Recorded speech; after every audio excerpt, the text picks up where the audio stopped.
With dissociative identity, folks insiders, are only created because we need them to survive specific abuse or torture scenarios. Like, dissociative identity is a trauma response. And as a cult torture survivor, there was also cult intentionally creating very specific personalities inside to do like specific cult roles or cult jobs, like keeping me silent, like making sure that I wouldn't listen to the memories, that I wouldn't believe them, that I would submit to only torture.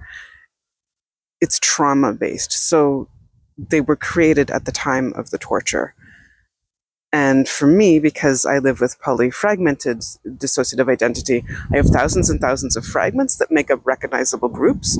So sometimes I was splitting like second after second after second to get through torture, and all of those in that line, like fragmenting off each other, would have the similar experience, the similar torture experience that they were created from.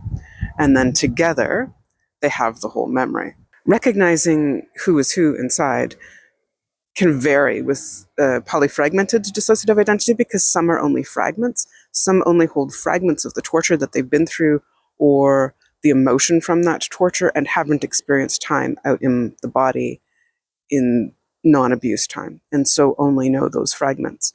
But other folks inside are much more developed and distinct, and I recognize them very strongly by their attitudes, by their opinions, by how they talk to me or to other people, both in my head and in the body, how they feel in the body, how they use body language. Like, it's very distinct between, like, say, my tough guys who like to think that they are so tough that nothing can hurt them, and yet they went through some of the worst torture, but they have like an attitude.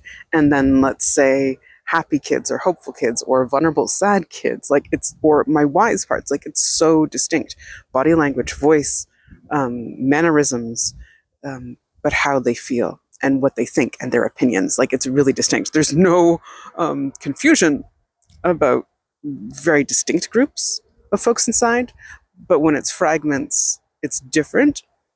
And when I'm blending folks inside, intentionally drawing on folks inside, which I can do now, and I didn't used to be able to because of the amnesic barriers, which I still have with some parts, I can feel everyone inside helping me, but I'm not sure that I can separate out in the moment who's saying what, like, we're joining together to speak.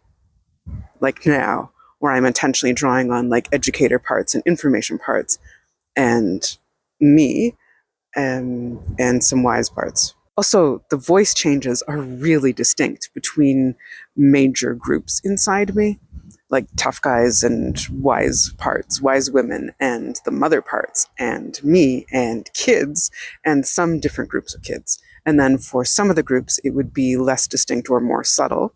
And sometimes the switching can be more subtle, especially when I'm trying to mask. But someone who knows me well and knows polyfragmented dissociative identity well would be able to see the subtle switches, but some people wouldn't. And then general public often wouldn't, especially if I'm trying to mask. But masking takes so much effort.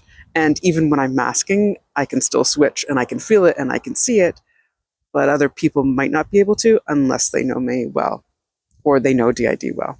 And with anyone who knows me well, they recognize folks inside me. Like, it's really distinct unless they're fragments. And those fragments still need to heal and tell me what they've been through. There are also like very distinct lands inside me, inner lands where folks inside will reside, or rooms or vaults, things like that. And there are also portals between different lands and different ways that connect up different folks, but also different ways where there are divisions, some that were put intentionally by the cults to keep us from knowing or talking to each other or finding out information, and some where it was put naturally because of the trauma, and so the dissociation and needing a barrier.